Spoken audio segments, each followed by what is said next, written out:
Today in Irvine, a groundbreaking UC Irvine study suggests a possible link between so-called forever chemicals and childhood leukemia.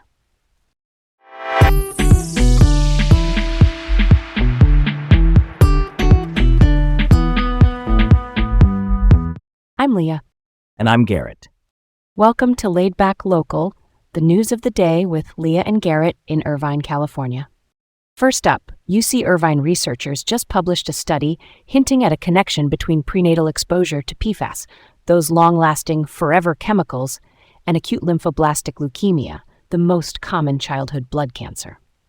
Quick definitions are a big family of man-made compounds used to resist water and grease. They persist in the environment and in our bodies. Acute lymphoblastic leukemia is a fast-growing cancer that affects white blood cells in kids. The team analyzed blood samples taken at birth from Los Angeles County newborns between 2000 and 2015 and detected 17 different PFAS compounds in those tiny samples, with two well-known ones, PFOA and PFOS, showing up the most. Higher levels were tied to a higher risk of that leukemia.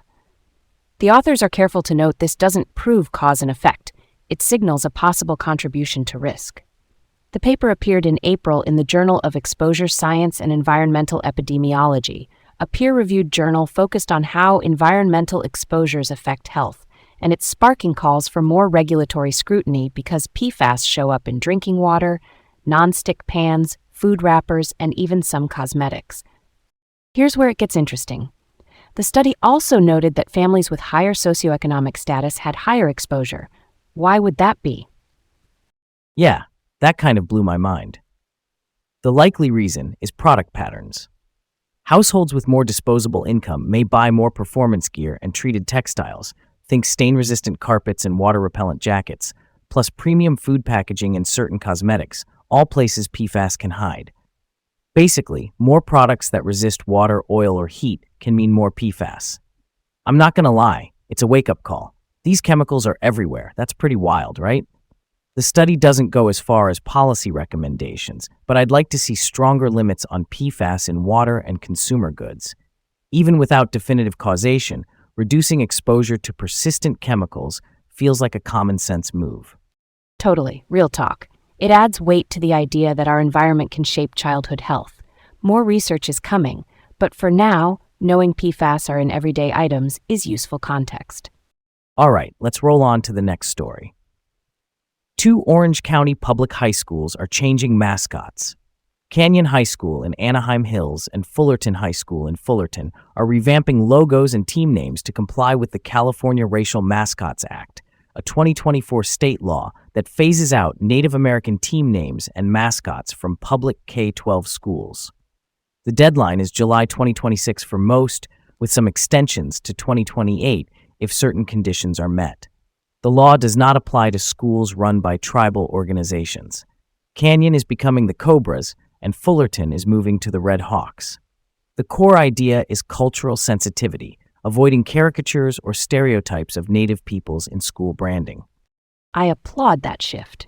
Keeping it real, symbols matter to students and the broader community, and updating them is a tangible step toward respect. Speaking of redbirds, fun fact, Fullerton's Red Hawks logo looks a lot like Seattle University's Red Hawks. Seattle University is a private Jesuit school up in Washington. I guess redbirds are having a moment. Okay, let's move on. Irvine City Council is eyeing a transition to ranked choice voting after a tight 4-3 vote on April 28th. Ranked choice voting lets you list candidates in your order of preference. If your top pick doesn't have enough support, your vote can transfer to your next choice.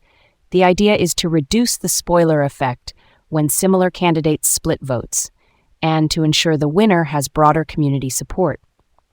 Supporters on the council, including council members Betty Martinez-Franco, Kathleen Tressiter, and Melinda Liu, say it could boost engagement and tone down negative campaigning.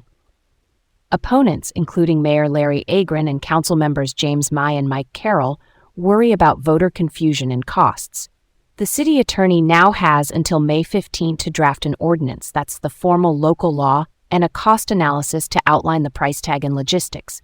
For context, past attempts to expand ranked choice voting statewide were rejected by governors in 2007 and 2019. and Irvine's city charter means the council may not need a public vote to implement this locally. I'm down for that, if it means more people feel comfortable voting their true first choice, more voices, less strategic anxiety. But why can Irvine do this without a citywide ballot measure? Because Irvine operates under a city charter, which is like a local constitution. It can grant the council authority to set election methods by ordinance, so they're exploring that pathway instead of putting a charter amendment to voters. Got it. If they nail the voter education piece, this could work. If not, confusion could be a real hurdle. We'll see what the May 15 report says. Next up, a fresh UCI OC poll. That's the local survey effort run by UC Irvine to gauge countywide opinion. In March, they polled about 1,200 Orange County residents on immigration.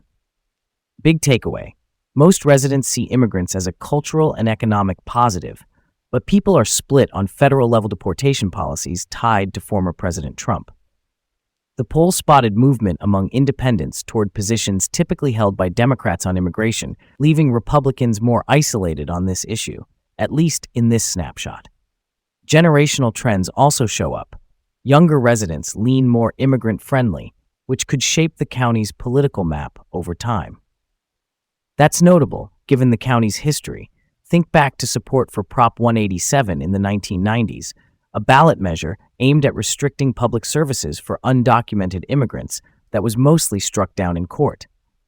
That shift is striking. It suggests lived experience and demographic change are moving hearts and minds. Why do you think independents are drifting that way now? I'd say it's a mix. Younger voters aging in, diverse communities expanding, and local economies relying on immigrant-owned businesses. When your neighbors and coworkers are part of that story, attitudes tend to soften. Yeah, that checks out. Last up, notable transfers in Orange County high school football that are reshaping some rosters. Freshman cornerback Isaiah Dans is moving from Irvine, a private school in Anaheim, to Mater Dei, the powerhouse program in Santa Ana. Junior offensive lineman Lincoln Falafi is transferring from Bishop Montgomery in Torrance to J. Serra in San Juan Capistrano. These are strategic moves, and they echo a broader trend we're seeing in high school sports. Transfers can change team chemistry fast, and for athletes, mean more playing time, visibility, and chances to get noticed by college recruiters.